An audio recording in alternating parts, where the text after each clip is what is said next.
അസ്സലാമു അലൈക്കും വറഹ്മത്തുള്ളാഹി. വിശുദ്ധ റമളാൻ നമ്മിൽ നിന്നും വിട പറയാൻ ഇനി ഏതാനും ദിവസങ്ങൾ മാത്രമാണ് ബാക്കി നിൽക്കുന്നത്. ഈ വിശുദ്ധ റമളാനിലെ ഖുർആൻ ഇറക്കപ്പെട്ട ഈ മാസത്തെ ധന്യമാക്കിക്കൊണ്ടാണ് സുപ്രഭാതം വെളിച്ചം ചാനലിൽ വിശുദ്ധ ഖുർആൻ പഠനവുമായി ബന്ധപ്പെട്ട പരമ്പര സുപ്രഭാതം വെളിച്ചം ചാനലിൽ ഞങ്ങൾ നൽകി വന്നത്. ഞങ്ങളെ പ്രോത്സാഹിപ്പിക്കുകയും കൈപിടിച്ച് ഉയർത്തുകയും ചെയ്ത സ്ഥാപനമാണ് ഹുദൈബിയ ഹജ്ജ് ഉംറ സർവീസ്. അവരോടുള്ള അഗൈതവമായ നന്ദി ഇവിടെ അറിയിച്ചുകൊണ്ട് തന്നെ നീണ്ട 24 ദിവസമാണ് സുപ്രഭാതം വെളിച്ചം ചാനലിൽ ദിവസവും അരമണിക്കൂർ വീതം ഒരു ഖുർആൻ പഠന പരമ്പര തന്നെ അരങ്ങേറിയത്. ഇന്ന് അൽഹംദുലില്ലാ 25ാമത്തെ ദിവസം അതിൻ്റെ സമാപനമാണ്. ഈ 25 ദിവസവും നമുക്ക് വിശുദ്ധ ഖുർആൻ പഠന ശാസ്ത്രം അഥവാ തജ്വീദും അതോടൊപ്പം തന്നെ ഹിഫ്ലുമായി ബന്ധപ്പെട്ട കാര്യങ്ങളും വളരെ കൃത്യമായി സവിസ്തരം നമ്മോട് പ്രതിപാദിച്ച വ്യക്തിത്വത്തിൻ്റെ ഉടമയാണ് എൻ്റെ കൂടെയിരിക്കുന്ന അബ്ദുസ്സമദ് ഫൈസി. അദ്ദേഹം കോഴിക്കോട് കുറ്റിച്ചിറ ആസ്ഥാനമായി പ്രവർത്തിക്കുന്ന അൽ മർക്കസുൽ ഫാറൂഖിയയിലെ പ്രഗത്ഭനായ അധ്യാപകനാണ്. ഉസ്താദിനെ നമുക്ക് സ്നേഹപൂർവ്വം ഈ പരിപാടിയിലേക്ക് സ്വാഗതം ചെയ്യാം. അപ്പോൾ ഉസ്താദിനെ നമ്മളിപ്പോൾ പറഞ്ഞതുപോലെ നീണ്ട 25 ദിവസത്തെ അല്ലെങ്കിൽ 24 ദിവസത്തെ യാത്ര ഈ 25ാം ദിവസത്തിൽ നമ്മളിവിടെ അവസാനിപ്പിക്കുകയാണ്. നമുക്കറിയാം ഖുർആൻ ഇറങ്ങിയ മാസമാണ്. അപ്പോൾ ഖുർആൻ ഏറ്റവും കൂടുതൽ റീഡ് ചെയ്യപ്പെടുന്നൊരു മാസം കൂടിയാണ്. അപ്പോൾ സ്വാഭാവികമായിട്ടും ഖുർആനിൽ തജ്വീദ് പഠനമാണ് വളരെ കൃത്യമായിട്ട് നമുക്ക് ഉണ്ടാവേണ്ട ഒരു കാര്യം. തജ്വീദ് പഠനം അതിനുവേണ്ടി നമ്മളൊരു വേദി ഒരുക്കി. എത്രമാത്രം ഈ ഒരു ദിവസത്തെ ഈ 24 എപ്പിസോഡ് കഴിയുമ്പോൾ ഉസ്താദിൻ്റെ ഒരു വിശകലനം എന്താണ്? എത്രമാത്രം നമുക്ക് കുറേ ആളുകൾ ഇതിനോട് പ്രതികരിച്ചു. ശ്രോതാക്കളായിട്ട് ഒരുപാട് ആളുകൾ നമ്മുടെ ക്വിസ് മത്സരത്തിൽ ഒരുപാട് ആളുകൾ പങ്കെടുത്തു. അപ്പോൾ ഇതൊക്കെ ഈ ക്ലാസ് കേട്ടുകൊണ്ട് അവർക്കുണ്ടായിട്ടുള്ളൊരു മാറ്റവും അവരിലുണ്ടായിട്ടുള്ളൊരു എഫക്റ്റുമാണത്. എങ്ങനെ വിലയിരുത്തുന്നത്? അൽഹംദുലില്ലാഹി റബ്ബിൽ ആലമീൻ. നമ്മൾ ഏകദേശം 25ഓളം ദിവസമായി പരിശുദ്ധ ഖുർആൻ അതിൻ്റെ സൂറത്തുൽ ഫാത്തിഹ മുതൽ അവസാനത്തെ 12 സൂറത്തുകൾ അടങ്ങുന്ന ഒരു വിശാലമായ പഠന ക്ലാസ്സുകളായിരുന്നു. പ്രത്യേകിച്ചും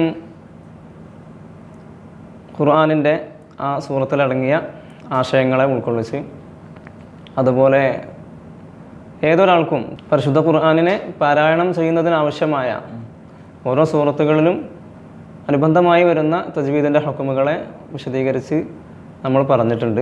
അതുപോലെ തന്നെ തജ്വീദിൻ്റെ പൊതു ഹുക്മുകളായ പ്രത്യേകം ശ്രദ്ധിക്കേണ്ടുന്ന വിവിധ അഹ്കാമുകളൊക്കെ നമ്മൾ ഓരോ വിവിധ ഘട്ടങ്ങളിലായി അവതരിപ്പിച്ചതുകൊണ്ടും പ്രത്യേകിച്ചും ശ്രോതാക്കളായ ആളുകളെ സംബന്ധിച്ചിടത്തോളം പരിശുദ്ധ ഖുർആനിൽ നമ്മൾ ഇവിടെ അവതരിപ്പിച്ച സൂറത്തുകൾ വളരെ വ്യക്തമായിട്ട് തന്നെ പാരായണം ചെയ്യാൻ സാധിക്കും എന്ന് നമ്മൾ മനസ്സിലാക്കുന്നുണ്ട്. ഇപ്പോൾ നമ്മൾ അവതരിപ്പിച്ച സൂറത്ത് എന്ന് പറയുമ്പോൾ എത്ര സൂറത്തുകളാണ് നമ്മൾ അതിനുവേണ്ടി തിരഞ്ഞെടുത്തിട്ടുള്ളത്? ഒന്നാമതായി സൂറത്തുൽ ഫാത്തിഹ തന്നെ ആയിരുന്നു. അതാണല്ലോ ഏറ്റവും ആദ്യമായിട്ട് ഒരു മനുഷ്യൻ അറിഞ്ഞിരിക്കേണ്ട കാര്യം. അതെ, ഫർദ് ഐനാണല്ലോ പഠിക്കൽ. അതെ. അപ്പോൾ സൂറത്തുൽ ഫാത്തിഹ ആയിരുന്നു ആദ്യമായി നമ്മൾ ക്ലാസ്സിൽ ആരംഭിച്ചത്. അതിൽ പ്രത്യേകം ശ്രദ്ധിക്കേണ്ടുന്ന അക്ഷരങ്ങളെ സംബന്ധിച്ച് പ്രത്യേകം ശ്രദ്ധിക്കുക എന്നത് സൂറത്തുൽ ഫാത്തിഹയെ സംബന്ധിച്ചിടത്തോളം എല്ലാ അക്ഷരവും ശ്രദ്ധിക്കേണ്ടത് തന്നെയാണ്. അതുപോലെ തന്നെ അതിലെ പ്രത്യേകമായി അശ്രദ്ധമായി വന്നു പോകാവുന്ന ചില ഭാഗങ്ങളെ നാം ഉണർത്തിയിട്ടുണ്ടായിരുന്നു. ഉദാഹരണം, ഫാത്തിഹയിലെ 1ാമത്തെ ആയത്ത് ബിസ്മില്ലാഹിർ റഹ്മാനിർ റഹീം.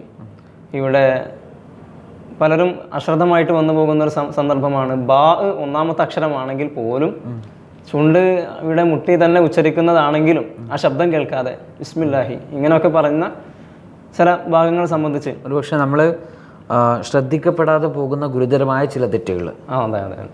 അക്ഷരങ്ങൾ ആണെങ്കിൽ പോലും അക്ഷരങ്ങൾ നഷ്ടപ്പെട്ടാലും ഫാത്തിഹയെ സംബന്ധിച്ചിടത്തോളം ഫാത്തിഹയുടെ അനിവാര്യത എന്ന് പറയുന്നത് നിസ്കാരം സുഹത്തിനെ ബാധിക്കുന്നതാണല്ലോ. അതെ. അപ്പോൾ അതും കൂടെ പരിഗണിച്ച് അതിലെ ഗുരുതരമായ പ്രശ്നങ്ങളാണ് എല്ലാം നമ്മൾ സൂചിപ്പിച്ചിട്ടുള്ളത്. വളരെ ശ്രദ്ധിക്കേണ്ടുന്നതും എന്നാൽ വളരെ അശ്രദ്ധമായി സംഭവിക്കുന്നതുമായ കാര്യങ്ങൾ.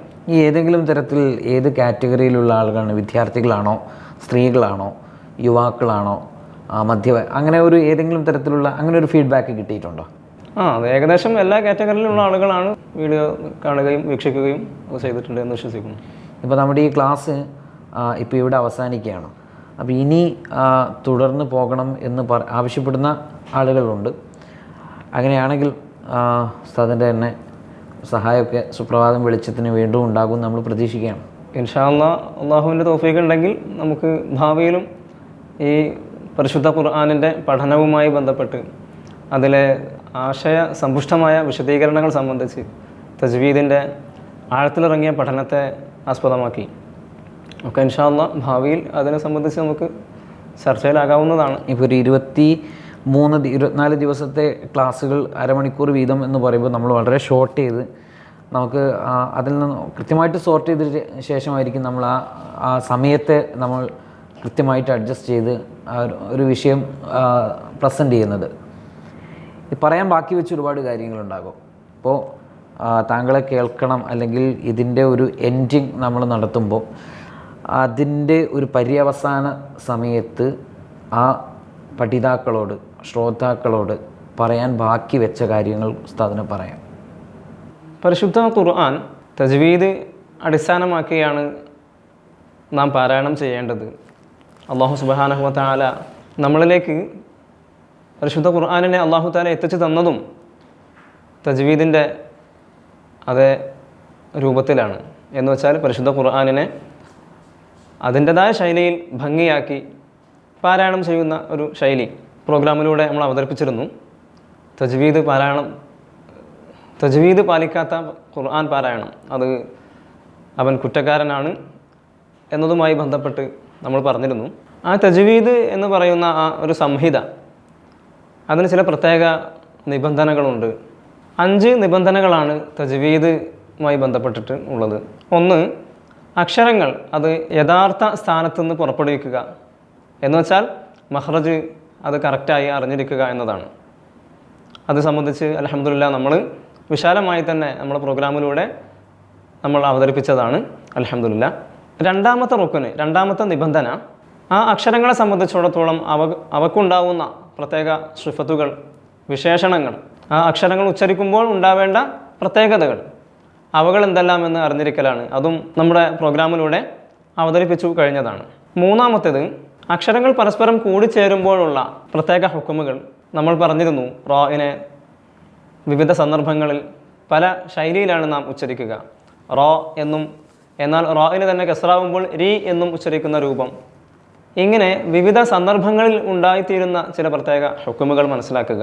4ാമത്തെ നിബന്ധന, ഇവിടെയാണ് നാം പ്രത്യേകം ശ്രദ്ധിക്കേണ്ടത്. തജ്വീദ് അനുസരിച്ച് ഖുർആനിലുള്ള ഓരോ ഭാഗവും പറഞ്ഞു പരിശീലിക്കുക.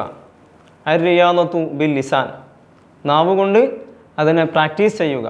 ഇതാണ് ഏറ്റവും അധികം തജ്വീദ് മനസ്സിലാക്കുന്നതുമായി ബന്ധപ്പെട്ട പഠിക്കുന്ന ഏതൊരാൾക്കും വളരെ അനിവാര്യമായത്. അതുണ്ടെങ്കിലേ ബാക്കിയെല്ലാം ശരിയാവുകയുള്ളൂ എന്നർത്ഥം. 5ാമത്തെ നിബന്ധന, ഒരു മുത്തഖിനായ എന്ന് വെച്ചാൽ ഒരു നിപുണനായ ഒരു ഗുരുവിൽ നിന്നും പഠിക്കുക. അത് ആ ഗുരുവിൽ നിന്ന് കേട്ട് മനസ്സിലാക്കുന്നതാവാം, ഗുരുവിന് അങ്ങോട്ട് ഓതിക്കൊടുത്ത് തൃപ്തിപ്പെടുത്തുന്നതാവാം, ഏത് രൂപത്തിലാണെങ്കിലും അങ്ങനെ ഒരു ഗുരുവിൽ നിന്നും കറക്റ്റ് കേട്ട് മനസ്സിലാക്കുകയും അതിനെ പഠിച്ചെടുക്കുകയും ചെയ്യുക എന്നതാണ് 5ാമത്തെ നിബന്ധന. ഈ നിബന്ധനകൾ പരിപൂർണമായും നാം ശ്രദ്ധിക്കുമ്പോഴാണ് പരിശുദ്ധ ഖുർആൻ യഥാർത്ഥ രൂപത്തിൽ അതിനെ പാരായണം ചെയ്യൽ ആവുകയുള്ളൂ.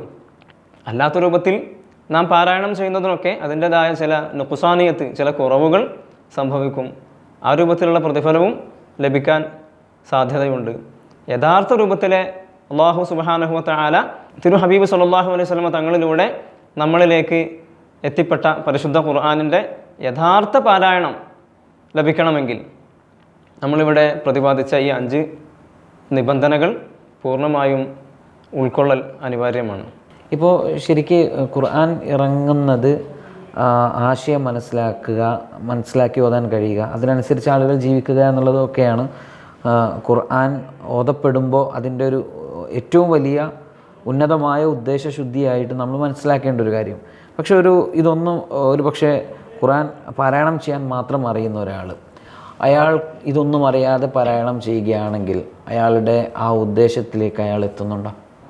പരിശുദ്ധ ഖുർആനെ സംബന്ധിച്ചിടത്തോളം ഖുർആൻ 2 രൂപത്തിലാണ് നമ്മൾ മനസ്സിലാക്കേണ്ടത്. ഒന്ന്, അതിൻ്റെ ആശയപരമായ കാര്യങ്ങൾ മനസ്സിലാക്കുക, അതിലൂടെ ഒരു സമൂഹം പരിശുദ്ധ ദീനിലേക്ക്, പരിശുദ്ധ ദീനിൻ്റെ ആശയങ്ങൾ ഉൾക്കൊള്ളുക എന്നിങ്ങനെ. അതോടൊപ്പം മറ്റൊരു രൂപം എന്ന് പറയാൻ കഴിയില്ല, പരിശുദ്ധ ഖുർആൻ ആശയം മനസ്സിലാക്കലോടൊപ്പം അതിലേക്ക് വന്നു ചേരുന്ന ഒരു കാര്യമാണ് അതിൻ്റെ പാരായണം എന്നത്. റസൂലുള്ളാഹി സ്വല്ലല്ലാഹു അലൈഹി വസല്ലം തങ്ങൾ തന്നെ പറയുന്ന ഒരു ഹദീസിൽ നമുക്ക് കാണാൻ സാധിക്കും, മൻ ഖറഅ ഹർഫൻ മിൻ കിതാബില്ലാഹ് ഫലഹു ബിഹി ഹസനത്തുൻ. ഒരുത്തൻ പരിശുദ്ധ ഖുർആനിലെ ഒരു ഹർഫിനെ, ഒരു അക്ഷരത്തെ പാരായണം ചെയ്യുകയാണെങ്കിൽ, ഉച്ചരിക്കുകയാണെങ്കിൽ തന്നെ അവന് ഒരു ഹസനത്തിൻ്റെ പ്രതിഫലം ലഭിക്കും. ഹദീസിൽ റസൂലുള്ളാഹി തങ്ങൾ വീണ്ടും നമ്മെ പഠിപ്പിക്കുന്നു, വൽ ഹസനത്തു ബി അശ്രി അംസാലിഹ. ഒരു ഹസനത്ത് എന്നാൽ അത് അതിൻ്റെ 10 ഇരട്ടിയാണ്, ഉപമയാണ്. എന്ന് വെച്ചാൽ ഒരക്ഷരം ഉച്ചരിക്കൽ തന്നെ 10 പ്രതിഫലം ലഭിക്കുന്നു എന്നർത്ഥം. എന്നിട്ട് വീണ്ടും റസൂലുള്ളാഹി തങ്ങൾ പറയുന്നു, ലാ അഖൂലു അലിഫ് ലാം മീം ഹർഫുൻ.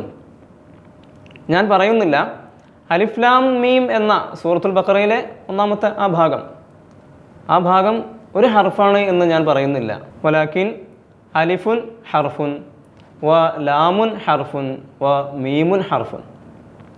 അലിഫ് ഒരക്ഷരമാണ്, ലാം ഒരക്ഷരമാണ്, മീം ഒരക്ഷരമാണ്. അപ്പോൾ അലിഫ് ലാം മീം എന്ന് പാരായണം ചെയ്യലിലൂടെ 30 ഹസനത്ത് അദ്ദേഹത്തിന് ലഭിച്ചു എന്നാണ്.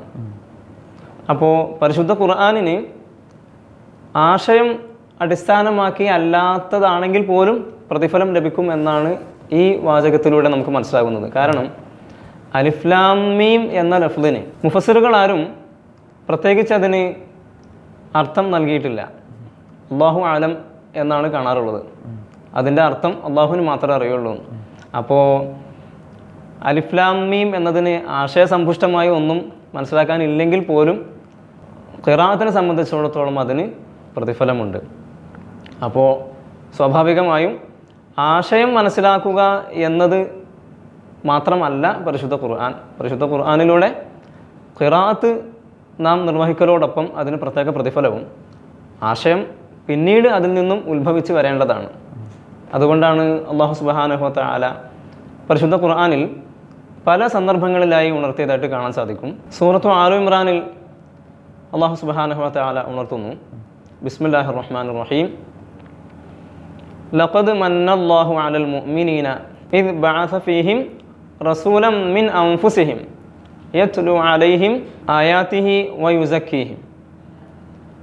അല്ലാഹു സുബ്ഹാനഹു വ തആല സത്യവിശ്വാസികൾക്ക് വലിയ അനുഗ്രഹമാണ് നൽകിയിട്ടുള്ളത്. അവർക്ക് അവരിൽ നിന്ന് തന്നെ ഒരു പ്രവാചകരെ അല്ലാഹു തആല അയച്ചു നൽകി. ഓരോ വിഭാഗം ആളുകൾക്കും അല്ലാഹു തആല ആ വിഭാഗത്തിൽപ്പെട്ട ആളുകളിൽ നിന്നാണ് പ്രവാചകന്മാരെ അല്ലാഹു തആല അയക്കുന്നത്. അങ്ങനെ അയക്കുകയും ആ പ്രവാചകന്മാർ ചെയ്യുന്നത് യത്ലു അലൈഹിം ആയാത്തി, അള്ളാഹുവിൻ്റെ ആയാത്തുകളെ, അവർക്ക് നൽകപ്പെട്ട പരിശുദ്ധ ഗ്രന്ഥങ്ങളെ ആ പ്രവാചകർ പാരായണം ചെയ്യുന്നു എന്നാണ്. പിന്നീടാണ് കാണുക വയുസക്കീഹിം, അവരെ തസ്കിയത്ത് ചെയ്യുക, സംസ്കരിച്ചെടുക്കുക എന്ന പ്രവർത്തനം. അപ്പോൾ ആദ്യം നൽകുന്നത് പാരായണവും ആ പാരായണത്തിലൂടെയാണ് പിന്നീട് തസ്കിയത്ത് എന്ന ആ സംസ്കരണം. അപ്പോൾ ആശയം മനസ്സിലാവുക എന്നത് പാരായണത്തിൽ നിന്നും പിന്നീട് ഉണ്ടായിത്തീരുന്നതാണ്. ഏറ്റവും ആദ്യം ഉണ്ടാവേണ്ടത് പരിശുദ്ധ ഖുർആനിൻ്റെ പാരായണമാണ് എന്നർത്ഥം. ചുരുക്കത്തിൽ പരിശുദ്ധ ഖുർആനിനെ നാം ആദ്യമായി ശ്രദ്ധിക്കേണ്ടത് അതിൻ്റെ പാരായണം തന്നെയാണ്. പാരായണത്തിലൂടെയാണ് അതിൻ്റെ ആശയങ്ങളിലേക്ക് നമുക്ക് പ്രവേശിക്കാൻ സാധിക്കുകയുള്ളൂ. അൽഹംദുലില്ലാഹ്, അള്ളാഹുവിൻ്റെ അപാരമായ അനുഗ്രഹത്താൽ റിഹ്ലത്തും അൽ ഖുർആൻ എന്ന പരിശുദ്ധ ഖുർആൻ പഠന പരമ്പര വിവിധങ്ങളായ തജ്വീദിൻ്റെ ഹുക്കുമുകളും പരിശുദ്ധ ഖുർആനിൻ്റെ വളരെ വ്യത്യസ്തമായ ആശയങ്ങളും നാം ഈ പ്രോഗ്രാമിലൂടെ നമ്മൾ അവതരിപ്പിച്ചു. ഈ പ്രോഗ്രാമുകളെല്ലാം നിങ്ങളെല്ലാവരും വീക്ഷിക്കുകയും കാര്യങ്ങൾ മനസ്സിലാക്കുകയും ചെയ്തു എന്ന് വിശ്വസിക്കുന്നു. പരിശുദ്ധ ഖുർആനിൽ നാം ഗ്രഹിച്ചെടുത്ത മനസ്സിലാക്കി വെച്ച എല്ലാ കാര്യങ്ങളും ഉൾക്കൊണ്ട് തജ്വീദിൻ്റെ ഹുക്കുമുകൾ അനുസരിച്ച് പരിശുദ്ധ ഖുർആനിനെ പാരായണം ചെയ്യുവാനും ജീവിതത്തിൽ പകർത്തുവാനും അല്ലാഹു സുബ്ഹാനഹു വ തആല തൗഫീഖ് നൽകി അനുഗ്രഹിക്കട്ടെ എന്ന് ആത്മാർത്ഥമായി ദുആ ചെയ്യുന്നു. വളരെയധികം നന്ദി. പ്രേക്ഷകരോട് പറയാനുള്ളത്, ഈ പരമ്പര ഇവിടെ നമ്മൾ അവസാനിപ്പിക്കുന്നില്ല. കൂടുതൽ മികവോടെ, കൂടുതൽ സമയമെടുത്തും കൂടുതൽ പഠനാർഹമായ കാര്യങ്ങളെ ഉൾക്കൊള്ളിച്ചുകൊണ്ടുമുള്ള പരമ്പരയും ക്ലാസ്സുകളും വരും ദിവസങ്ങളിലും സുപ്രഭാതം വെളിച്ചം ചാനലിലും സുപ്രഭാതം ഓൺലൈനിലുമൊക്കെ ഞങ്ങൾ സംപ്രേഷണം ചെയ്യും. ഇതുവരെ നമ്മളുമായിട്ട് സഹായിച്ച എല്ലാ ആളുകൾക്കും നന്ദി അറിയിക്കുകയാണ്. അതോടൊപ്പം ഹുദൈബിയ ഹജ്ജ് ഉംറ സർവീസാണ് നമ്മുടെ സ്പോൺസർമാർ.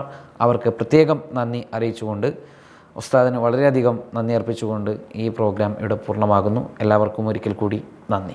ഏതായിരുന്നാലും ഈ ഒരു വലിയൊരു ജേണി ഇവിടെ തൽക്കാലം അവസാനിപ്പിക്കുകയാണ്. മറ്റൊരു അവസരത്തിൽ നമ്മൾ വീണ്ടും പുതിയ ക്ലാസ്സുകളും പുതിയ പദ്ധതികളുമായിട്ട് സുപ്രഭാതം വെളിച്ചം ചാനൽ മുന്നിലുണ്ടാകും എന്ന് പ്രിയപ്പെട്ട പ്രേക്ഷകരെ ഞങ്ങൾ അറിയിക്കുകയാണ്. ഒപ്പം തന്നെ ഒട്ടനേകം പ്രേക്ഷകർ ഈ സ്ഥിരം പഠിതാക്കളായി ഈ പഠന ക്ലാസ് പരമ്പരയിൽ ഞങ്ങളോടൊപ്പം സഞ്ചരിച്ചിരുന്നു, ഉസ്താദിനോടൊപ്പം ഉണ്ടായിരുന്നു.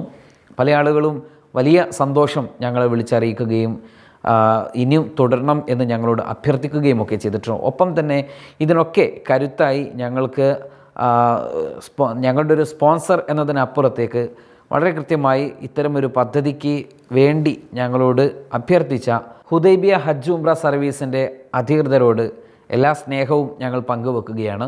ഞങ്ങൾ ഈ ഒരു പദ്ധതി പ്രഖ്യാപിക്കുമ്പോൾ തന്നെ പ്രിയപ്പെട്ട പ്രേക്ഷകരോട് ഞങ്ങൾ പറഞ്ഞത്, തിരഞ്ഞെടുക്കപ്പെടുന്ന ഒരാളെ സൗജന്യമായി ഹുദൈബിയ ഹജ്ജ് ഉംറ സർവീസിൻ്റെ നേതൃത്വത്തിൽ ഉംറ നിർവഹിക്കുവാനുള്ള അവസരം നിങ്ങൾക്ക് ലഭ്യമാക്കും. അതിന് നിങ്ങൾ തിരഞ്ഞെടുക്കപ്പെടുകയാണെങ്കിൽ എന്നാണ് ഞങ്ങൾ നിങ്ങളോട് പറഞ്ഞിരുന്നത്. അതിനായി പ്രത്യേക മത്സരവും അതോടൊപ്പം തന്നെ നിങ്ങൾക്ക് ആ മത്സരത്തിൽ പങ്കെടുക്കുവാനുള്ള പ്രത്യേക ലിങ്കുകളുമൊക്കെ തന്ന് നിങ്ങൾ ഞങ്ങളുടെ കൂടെ വളരെയധികം സഹകരിച്ചു എന്ന് തന്നെയാണ്. ഇതിൻ്റെ വിധി നിർണയവും ജേതാവിനെ പ്രഖ്യാപിക്കലും സുപ്രഭാതത്തിൻ്റെ മുതിർന്ന എഡിറ്റോറിയൽ ബോർഡ് അംഗങ്ങളും മാനേജിംഗ് ബോർഡ് അംഗങ്ങളും ഒക്കെ ഉൾപ്പെട്ട ഒരു ബോഡി പിന്നീടൊരവസരത്തിൽ ഈ ജേതാവിനെ പ്രഖ്യാപിക്കുന്നതായിരിക്കും. അതുവരെ അത് ഔദ്യോഗികമായി സുപ്രഭാതം പത്രത്തിലൂടെയും ഓൺലൈൻ വെബ് ചാനലുകളിലൂടെയും ഒക്കെ ഞങ്ങൾ പ്രിയപ്പെട്ട പ്രേക്ഷകരെ അറിയിക്കും. സുപ്രഭാതം വെളിച്ചം ചാനലിൽ വീണ്ടും ഇത്തരത്തിലുള്ള ഒരുപാട് പദ്ധതികളുമായി ഞങ്ങൾ വരുന്നുണ്ട്. തീർച്ചയായിട്ടും നിങ്ങൾ ഈ റമദാനിൽ നൽകിയ പിന്തുണ വരും ദിവസങ്ങളിലും ഉണ്ടാവണം എന്ന് അഭ്യർത്ഥിച്ചുകൊണ്ട് ഈ പദ്ധതി തൽക്കാലം ഇവിടെ അവസാനിപ്പിക്കുന്നു. ഒരിക്കൽ കൂടി പ്രിയപ്പെട്ട പ്രേക്ഷകർക്ക് നന്ദി അർപ്പിക്കുന്നു. നന്ദി.